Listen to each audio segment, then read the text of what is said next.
Welcome back to తాజా కబుర్లు. ఈ పాటికి ఈరోజు వీడియో ఏంటో మీ అందరికీ అర్థమైపోయి ఉంటుంది అనుకుంటా. Yes, herbal hair growth oil అనేది చూపించబోతున్నానండి. ఇది నేను గత 15 ఇయర్స్గా వాడుతున్న నా ఓన్ రెసిపీ. నేను మీ అందరితో పాటు ఈరోజు షేర్ చేసుకుంటున్నాను. అయితే దీనికన్నా ముందు మీకు ఒక చిన్న క్లారిఫికేషన్ అనేది ఇస్తానండి. ఇది ఆల్ టైప్ ఆఫ్ హెయిర్స్కి ఈ ఆయిల్ చక్కగా సెట్ అయిపోతుంది. అండ్ మనకుండే common problems white hair, split ends, డ్రైగా హెయిర్ ఉండటము, అండ్ నెక్స్ట్ ఇచ్చింగ్, ఇట్లాంటి సమస్యలు, హెయిర్ అంత గ్రోత్ లేకపోవటము, అంటే ఫాస్ట్ గ్రోత్ లేకపోవడము, తలలో అక్కడక్కడ ప్యాచెస్ ఉంటాయి, కొన్ని చోట్ల జుట్టు పెరగదనమాట, సింధూరం అలా పెట్టుకున్న చోట ఆడవాళ్ళకి మరీ ముఖ్యంగా. సో ఇటువంటి సమస్యలు అన్నిటినీ క్లియర్ చేసే ఆయిల్ అనమాట. ఇది చిన్న పిల్లల దగ్గర నుంచి హ్యాపీగా అందరూ వాడేసుకోవచ్చు.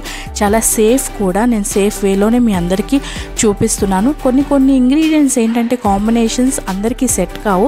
సో అటువంటి ప్రాబ్లమ్స్ ఏమీ లేకుండా ఈరోజు నేను మీ అందరితో పాటు ఈ ఆయిల్ రెసిపీ అనేది మీతో పాటు షేర్ చేసుకుంటున్నాను. సో ముందుగా నేను గంధం కలర్ మందార పూలు తీసుకున్నాను. అవి మనకు అవసరం ఉండదు, కానీ నేను ఎందుకు తీసుకున్నానంటే దాని పోలెన్స్ అంటే పుప్పొడి మనకి కావాలండి. నేను ఆ పూలు వేయను, ఓన్లీ రెడ్ కలర్ మందార పూలే వాడతాను.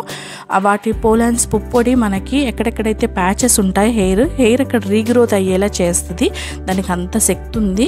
సో అది మాత్రం తప్పకుండా అన్నీ కలెక్ట్ చేసి పెట్టుకోండి. అండ్ రెడ్ కలర్ మందార పూలు తీసుకొని బ్యాక్ సైడ్ గ్రీన్ కలర్లో ఉంటుంది కదండి, ఆ తొడిమ అనేది నేను తీసి పడేస్తాను. అది మనకి ఏం యూజ్ ఉండదు అనమాట హెయిర్ ఆయిల్లోని.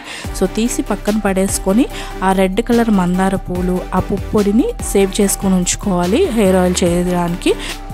కొంతమందికి జుట్టు చాలా ఈజీగా ఊడిపోతుంది, తల మీద చేయి పెడితే ఊడిపోతుంది. సో అటువంటి సమస్యలు అనేవి పోయి జుట్టు స్ట్రాంగ్గా, కుదుళ్ళ దగ్గర చాలా స్ట్రాంగ్గా అయిపోతుంది. ఈ ఉసిరికాయకున్న పవర్ ఏంటో తెలుసా అండి? వైట్ హెయిర్ అనేది రాకుండా చేస్తుంది, అంత శక్తి ఉంటుంది. అయితే ఇది హెయిర్ ఆయిల్లో వేస్తున్నాం, కానీ మన పొట్టలోకి అంటే ఫుడ్లోకి కూడా తీసుకుంటే చాలా మంచిది. నెక్స్ట్ వచ్చేసి కొబ్బరి నూనె. నేను గానుగలోంచి పట్టించిన కొబ్బరి నూనె మాత్రమే వాడుతున్నాను. అండ్ నువ్వుల నూనె, కొబ్బరి నూనె ఒక 250 ml వాడితే నువ్వుల నూనె అనేది ఒక 100 ml అనేది వాడుతున్నాను. ఈ రెండింటి కాంబినేషన్లో నేను ఈ హెయిర్ ఆయిల్ అనేది తయారు చేస్తాను. ఆముదం వాడనండి, ఎందుకంటే కొంచెం జిడ్డుగా ఉంటుందని చెప్పి. దానికి ఆల్టర్నేటివ్గా నేను పచ్చి పసుపు అనేది ఇందులో వేస్తున్నాను. ఆ దంచుకున్నవి ఫస్ట్ ఆయిల్ పెట్టుకొని కొంచెం ఆయిల్ కాగిన తర్వాత ఆ రెండు వేసి వేయించాలండి. అలా నురగ అనేది పైకి పొంగుతూ వస్తుంది. అందుకే నేను కొంచెం పెద్ద గిన్నె అనేది పెట్టుకున్నాను. సో నూనె పొంగి కింద పడిపోకుండా. తర్వాత 1 by 1 కొంచెం వేగిన తర్వాత మందార పూలు, పుప్పొడి ఉన్న పోలాన్స్ అన్నీ వేసి 1 by 1 ఆకులు కూడా యాడ్ చేసుకుంటూ వేయించుకోవడమే. అయితే చాలామంది మీరు వీడియోస్ చూసి ఉండొచ్చు, రసం తీసి కానీ లేకపోతే పేస్ట్ చేసి కానీ వేస్తారండి. అలా అవసరం ఏమి ఉండదు. కొంచెం ఈ ఆకుల్ని చేత్తో నలుపుకొని డైరెక్ట్గా వేయిస్తే అందులో ఉండే సారం అంతా ఆయిల్ పీల్చుకుంటుందన్నమాట, వేయిస్తున్నాం కాబట్టి.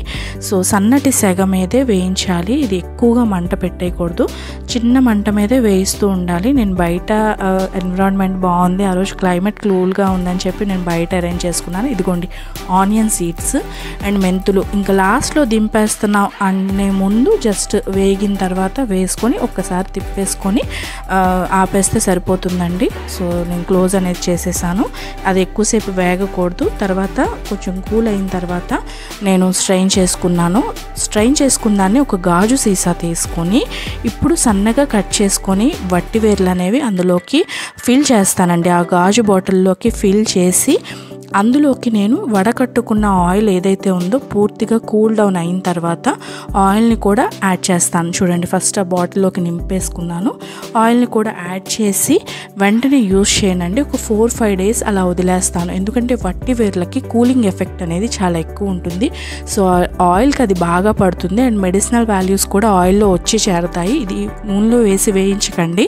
సో ఇలా కొంచెం 4 రోజులు వదిలేస్తే దాని వాల్యూస్ అన్నీ దానికి ఆయిల్కి అనేది అబ్జర్వ్ చేసుకుంటుంది.